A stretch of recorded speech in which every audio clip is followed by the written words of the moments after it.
Pakistan cricket board P C B T20 world cup کے بعد قومی ٹیم میں بڑے پیمانے پر تبدیلیوں کا ارادہ رکھتا ہے۔ آپریشن کلین اپ میں کچھ کھلاڑیوں قومی سلیکشن کمیٹی کو T20 ورلڈ کپ اور اس سے قبل سیریز کی کارکردگی پر گھر رخصت کر دیا جائے گا۔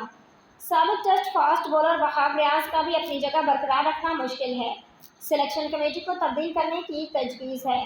پیر کو محسن نقوی نے نیو یارک میں میڈیا سے بات چیت میں ممکنہ تبدیلیوں کے حوالے سے کہا کہ قومی ٹیم کو چھوٹی نہیں بڑی سرجری کی ضرورت ہے۔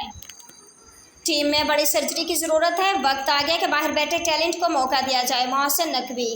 ذرائع کا کہنا ہے کہ کپتان بابر اعظم، ہیڈ کوچ گیری کرسٹن، سینئر مینیجر وہاب ریاض اور اسسٹنٹ کوچ اظہر محمود کی رپورٹس کی بنیاد پر تبدیلیاں کی جائیں گی اور سابق ڈائریکٹر محمد حفیظ کی رپورٹ کا بھی جائزہ لیا جائے گا۔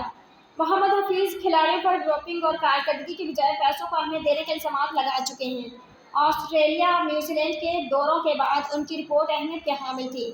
ورلڈ کپ کے بعد اعظم خان، افتخار احمد، عثمان خان، محمد عامر اور عماد وسیم کو ٹیم میں جگہ برقرار رکھنا مشکل دکھائی دے رہا ہے۔